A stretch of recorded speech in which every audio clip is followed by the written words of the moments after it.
Good morning, students. This is going to be the substitute for us meeting on week 4. You should have in front of you the slides entitled Economic Policy in Healthcare, Week 4, Economic Evaluation of Healthcare, Biz Ed Nursing 5410. The latest set of slides that I just uploaded this morning have all of the page numbers on them, and so you should have no problems following along. I will be going slide by slide and talking you through this PowerPoint. So the first, of course, is a quote from Winston Churchill.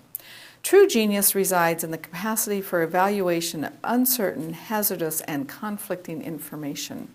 Let me read that again. True genius resides in the capacity for evaluation of uncertain, hazardous, and conflicting evaluation. I know of almost nothing that describes our healthcare industry a little bit better than that. Moving on to slide 3. Here's one of my Far Side cartoons from Mr. Larson. The caption under the cartoon says, "Think about it, Ed. The class Insecta contains 26 orders, almost 1,000 families, and over 750,000 described species. But I can't shake the feeling that we're all just a bunch of bugs." So healthcare and economic policy in healthcare is obviously populated with lots and lots of different facts and figures. Today we're going to be talking about the economic evaluation. So let's move on to slide 4. First of all, from an economic perspective, we can talk about comparative analysis. There must be at least 2 alternatives or interventions under consideration to perform a comparative analysis. Comparison is not done against a do-nothing alternative. Now, frequently when we are working in a clinical setting, the do-nothing alternative is obviously under consideration and should be consideration. But in economic evaluation, when we're looking at a comparison, we want to kind of eliminate the do-nothing. That really is status quo. So back to comparative analysis, it compares options that are reasonable alternatives to treating a well-defined medical condition. Comparisons then are twofold. One is cost, direct and indirect cost, tangible and intangible costs. And that's simply an evaluation. If you're going to talk about a cost, you need to be able to put a dollar sign beside it. Second level of comparison is the consequences. Consequences that accrue primarily to the individual. And that's very easy for us to think about because from a clinical perspective, we think about patients one by one. And a patient is not a patient is not a patient. The primary tasks in economic evaluation then is to identify, measure, value, and compare relevant costs and consequences.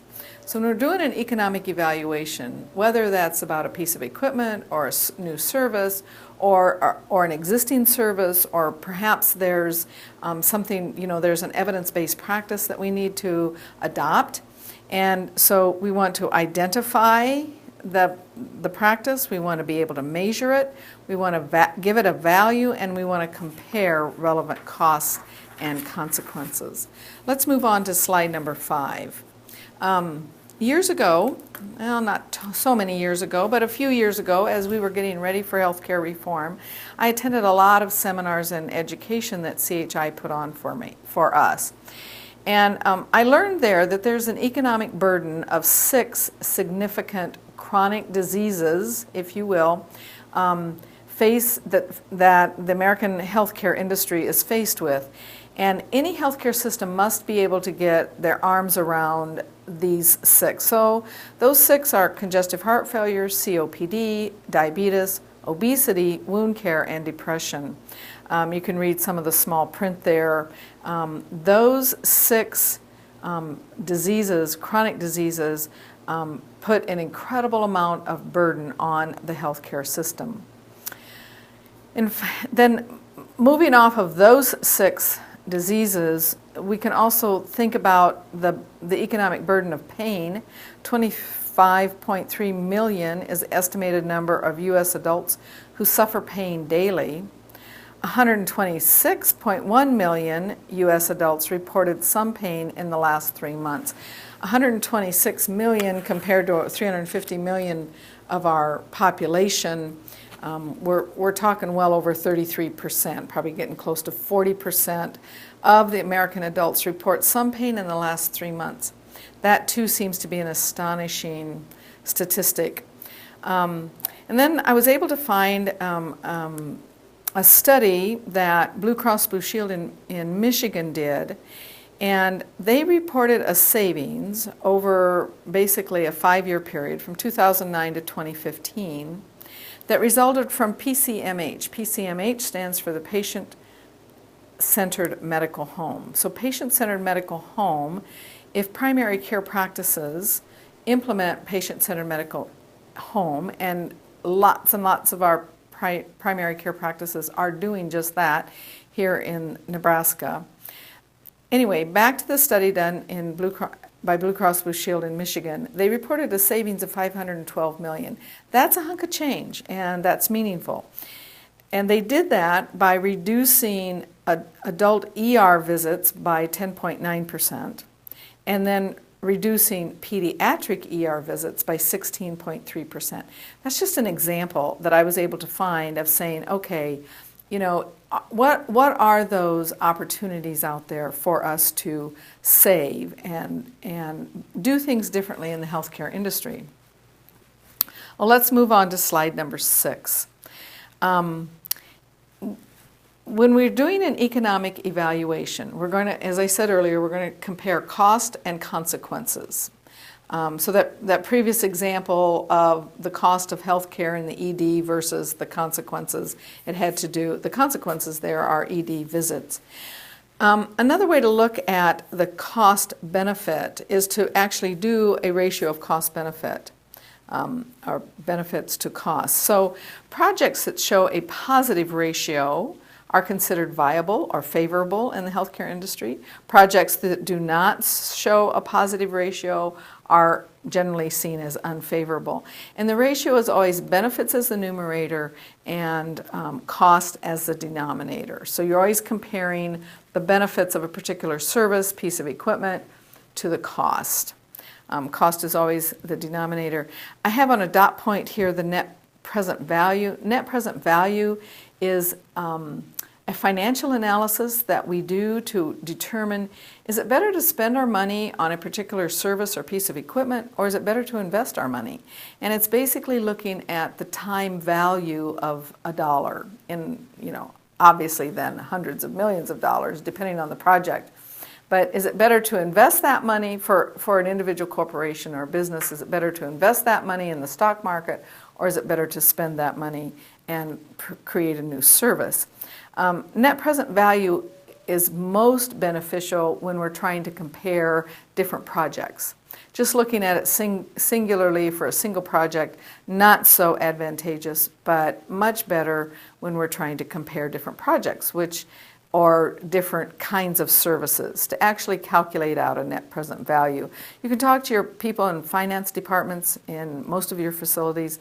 They're going to know how to do that. You can also Google net present value, and it's a fairly complicated formula, but it relatively easily done if you know how to manipulate a spreadsheet.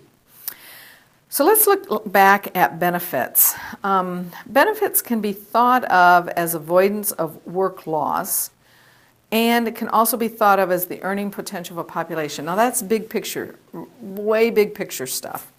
But some examples that we have witnessed and seen in the healthcare industry, at least in my lifetime, maybe not in your lifetime, but in my lifetime, so the polio vaccine. I went to school with a young man who ended up being crippled for life because he got polio, and it was after he had gotten polio. He got polio as a very young child, but I can also remember then going into gymnasiums and families, parents and children were all there to receive their polio vaccine. So polio vaccine has made a huge difference. Almost has eliminated polio in the United States, but not in other areas of the world. Gonorrheal screening in asymptomatic women is a good one because that bacteria can reside for a long time and then break out in the body in some very problematic ways. And then mobile mammography screening programs that really came into being in the, probably the late 70s is when certainly the advantages of consistent annual mammography was researched and we began implementing that. So I'm sure you can think of lots of other examples, but suffice it to say, we do have the capacity within our healthcare industry to eradicate or to significantly impact and thus decrease the cost. I'll go back to those chronic diseases: congestive heart failure, COPD, diabetes, obesity, wound care, and depression. So I'm going to suggest that, in fact, I'm going to stop this particular video, and then so you'll end up with 2 videos that you need to watch. But I would like you right now to go out to Google TED Talks. When TED Talks comes up, you want to be able to browse TED Talks, and in their search engine, put in Seth Berkley, and the title of his presentation is "The Troubling Reason Why Vaccines Are Made Too Late." It's a little over a 7-minute presentation. We'll again throw some new light for you and some new understanding on this whole issue of the economic evaluation of healthcare. Once you've done that, once you have listened to Mr. Berkley, then I'd like you to go to the discussion board and post your questions, or post your answers, to the 3 questions that are listed on slide number 7. I'll just read them briefly. What are your thoughts about pathological risks versus financial risks? Well, you know what was going through your mind as you were listening to Mr. Berkley? Second question. What do you think are the infectious diseases that most threaten us? He was obviously talking about the Ebola virus, and that his presentation was recorded, I believe, in March 2015. So we're a year beyond that Ebola crisis. But I'd be interested in what you think are the infectious diseases that most threaten us. And then a final question is, should governments, in particular the United States, subsidize vaccine companies to develop vaccines? He makes a case for development of vaccines, and he compares it to maintaining nuclear submarines. I'm not sure I would have chosen that, but that was he's comparing the cost of developing vaccines to the cost of defending our country vis-a-vis nuclear submarines. So it's an interesting proposition that he puts before us. So please go to discussion board, answer those 3 questions. I'll be interested in reading your answers when I return. Thank you very much.